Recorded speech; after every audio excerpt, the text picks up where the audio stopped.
2차 부등식의 해에 대해서 이번 시간에 해보도록 하겠습니다. 2차 부등식의 해는요, 세 가지 형태로 나눠서 보도록 하겠습니다. 첫 번째는 인수분해 1이라고 해서 서로 다른 두 근으로 인수분해가 되어가지고 해를 구하는 방법에 대해서 알아보고, 두 번째는 중근 형태로 나와가지고 해를 구하는 형태입니다. 그리고 세 번째는 인수분해가 되지 않는 형태인데요, 주로 허근이나 무리수를 포함한 두 근으로 주어진 경우입니다. 자, 각각의 경우에 대해서 어떻게 접근할지에 대해서 한번 알아보도록 하겠습니다.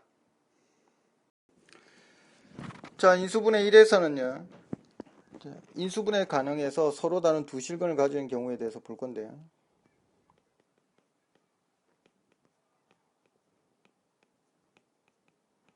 실근이 있을 때 부등식에 대해서 보도록 할 건데, 식으로 써본다면 이렇게 됩니다. 자, a의 x제곱 플러스 b의 x 플러스 c, 이게 인수분해가 되어서 a의 x 마이너스 알파 그리고 x 마이너스 베타 이렇게 나와서 이 값이 0보다 같거나 크거나 0보다 크거나 0보다 같거나 작거나 0보다 작은 경우에 대해서 보도록 할 계획입니다. 자, 어떻게 접근할 거냐면 함수 입장에서 볼 거기 때문에 이 자식을 fx라고 두도록 하겠습니다.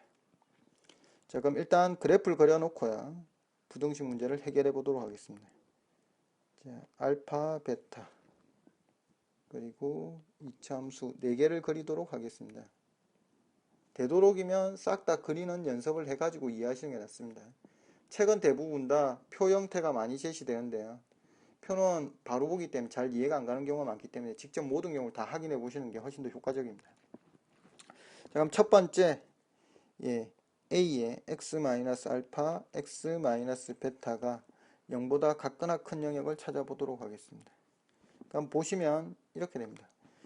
함수값이 0보다 같거나 크게 되는 영역은 여기죠. 그래프에 표시를 해보면 우리는 x의 범위를 구하는 거기 때문에 이렇게 되어야 될 겁니다. 자, 따라서 우리가 구하는 x의 범위는 x는 베타보다 크고 x는 알파보다 같거나 작다 이렇게 나오게 될 겁니다. 자, 그 다음 a의 x-알파, x-베타가 0보다 큰 경우를 보게 되면 여기서는 역시 표시를 하면 알파, 베타 지역이 비겠죠. 따라서 이 부분과 이 부분으로 표시될 거기 때문에 앞에 등호 붙었던 게 빠지기만 하시면 됩니다. 그래서 표시하면 x가 베타보다 크고 x가 알파보다 작다 이렇게 되겠죠. 자, 그 다음 작은 경우를 보도록 하겠습니다. a의 x-알파, x-베타가 0보다 같거나 작은 경우 보시게 되면 이렇게 되죠. 자, 이렇게 표시가 될 겁니다. 그러면 x 영역으로 표시를 해보시면 이렇게 표시가 되겠죠. 따라서 사이 구간으로 나오게 됩니다. 알파하고 베타. 역시 작은 경우도 등호 부분만 빠지면 똑같은 상태라고 보시면 됩니다. 0보다 작은 경우는 여기 알파하고 베타 구간이 빠지고 이렇게 표현이 됩니다. 그래서 이렇게 표현이 되겠죠. 따라서 영역 x가 알파에서 베타 사이로 나오게 됩니다. 결론적으로 보시면요, 어떻게 되는 거냐면 이렇게 되는 거죠.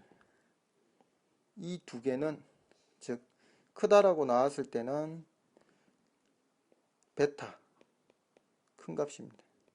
큰 값보다 크고요. 그리고 알파 작은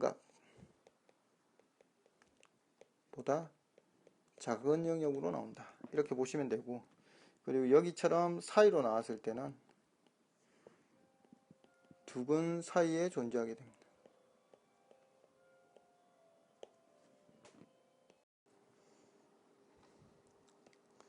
자,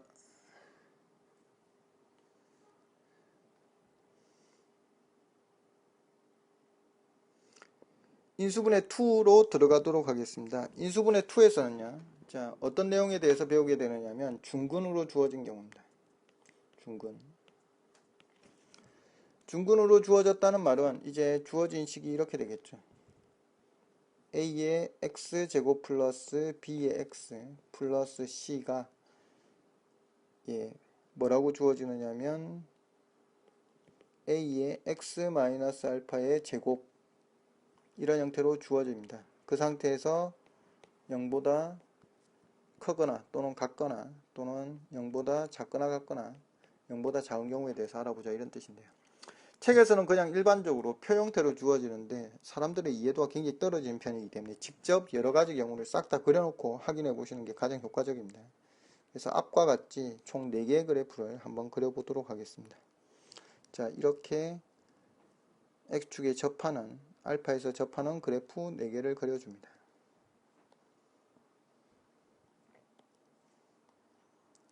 직접 그리셔야지 확실히 이해가 가능하기 때문에 들으시면서 직접 그려보시기 바랍니다. 자, 그러면 이렇게 그래프가 그려졌습니다. 그러면 첫 번째 a의 x-알파가 제곱이 0보다 같거나 큰 경우 영역을 보도록 하겠습니다. 얘는 전 구간에서 0보다 같거나 크다는 걸 알 수 있죠. 그래서 만족한 영역은 전체가 가능해지기 때문에 실수 전체다 이렇게 쓸 수 있죠.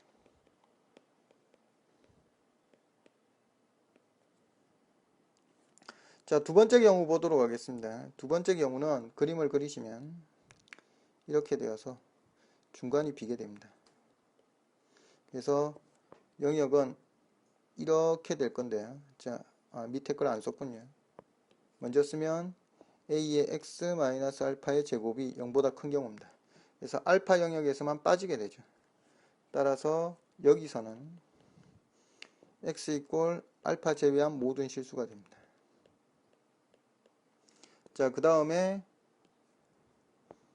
a의 x-알파의 제곱이 0보다 같거나 작은 경우는 하나밖에 없죠, 값이. 따라서 만족하는 값은 x 이꼴 알파가 되고 그 다음에 a의 x-알파의 제곱이 0보다 작은 영역은 아예 존재하지 않습니다. 그래서 여기서는 해가 없다 이렇게 쓰면 됩니다. 자, 그래서 4가지 경우 직접 그려가지고 상황을 봤습니다. 그림을 그리시면 확실히 명확하게 알 수 있기 때문에 이 부분만 조금 주의해서 보시면 됩니다. 세 번째 나오는 유형은 인수분해가 되지 않는 경우인데요. 인수분해가 되지 않는 것은 원래 2가지 형태로 나누어진다라고 볼 수 있습니다. 실제 인수분해가 되지만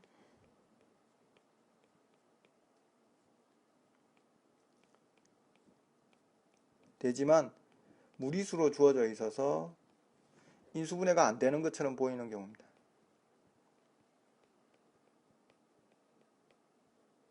안 되는 것처럼 보이는 경우고요. 또 한 가지는 허근을 가지는 경우입니다. 허근을 가지게 되면 인수분해가 되지 않습니다. 자, 여기서는 예를 들어 가지고 설명을 드리도록 하겠습니다. 첫 번째 예는요, 이렇게 주어집니다. x제곱 마이너스 4x 플러스 1이 0보다 크다 이렇게 주어졌다고 칠게요. 자, 인수분해를 하려고 보니까 인수분해가 안 되죠. 그러면 어떻게 판단에 들어가셔야 되느냐면 이런 문제는 판별식을 먼저 사용하거나 또는 근의 공식을 사용합니다. 되도록이면 판별식을 쓰는 게 낫습니다. 판별식을 써가지고 상을 판단하면 좀 더 깔끔하게 문제를 풀 수 있기 때문에 그렇습니다. 그러면 저희는 판별식을 접근해 보면 판별식 4분의 d를 쓰도록 하겠습니다. 그러면 4, 2의 제곱 마이너스 1에서 0보다 크니까 뭐라고 나온다는 걸 알 수 있다? 서로 다른 두 실근을 가진다는 사실을 알 수 있습니다. 실근을 가진다는 사실을 알 수 있죠. 자, 그러면 실근을 먼저 찾아야지 인수분해가 가능한데 인수분해가 안 되기 때문에 근의 공식을 이용해서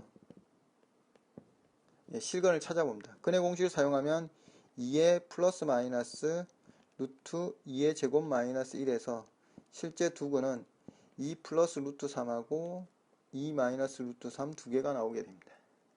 자, 따라서 여기 있는 x제곱 마이너스 4x 플러스 1은 두 근을 실제 가지고 있기 때문에 인수분해가 가능하다 이런 뜻이죠. 따라서 x 마이너스 2 마이너스 루트 3하고 x 마이너스 2 플러스 루트 3 이렇게 됩니다.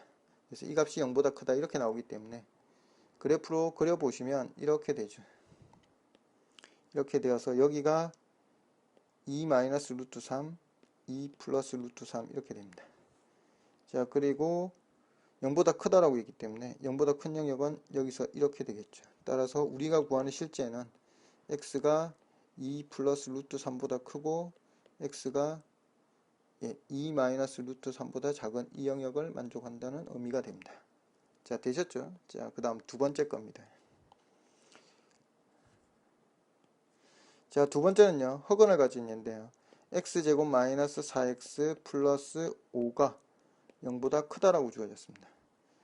자, 역시 인수분해 안 되기 때문에 판별식을 사용해서 접근해보면 4분의 d는 뭐라고 나오게 되느냐면 2의 제곱 마이너스 5에서 음수로 나오게 됩니다. 자, 따라서 허근을 가진다는 사실을 알 수 있죠. 허근을 가지면 어떻게 하셔야 되느냐면 식을 완전 제곱식으로 바꿔서 들어갑니다. 그럼 fx라고 표기할게요. x-2의 제곱에 플러스 1 이렇게 됩니다. 그러면 표기를 해보시면 이런 형태가 된다는 걸 알 수 있습니다. 얘가 2고 이 지점의 좌표가 2,1이 됩니다. 그러면 0보다 큰 영역은 실수 전 구간이 되죠. 모든 구간에서 크기 때문에 뭐가 되더라? 모든 실수가 된다. 이런 의미가 됩니다. 특히 2번 같은 경우 학생들이 잘 못하는 경우가 많습니다. 인수분해도 안 되고 판별식도 안 통하는 경우 직접 뭘 그려서 그래프를 그려서 풀어봐야 된다. 이런 뜻이 됩니다. 자, 그래서 전체적으로 보시면 어떤 내용이냐면 내용이 세 가지로 나누어진다는 걸 알 수 있습니다. 다시 앞으로 돌아가서 보시면 세 가지 형태로 나눠지는데요. 첫 번째, 인수분해가 되지 않는 경우. 이 경우는 되도록이면 공식처럼 외워가지고 푸는 게 낫습니다. 공식처럼 푸는 게 낫고요. 그 다음, 중근을 가지는 경우하고 인수분해가 되지 않는 경우는 그래프를 그려가지고 접근하는 게 효과적인 편입니다. 일반적으로 해서.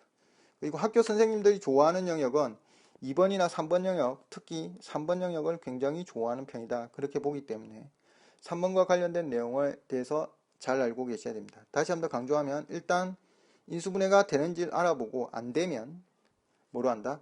판별식을 사용하고 판별식 후에 그래프를 그려가지고 해를 찾으면 우리가 원하는 걸 깔끔하게 찾아낼 수 있습니다. 자, 여기까지 2차 부등식의 해에 대한 설명이었습니다.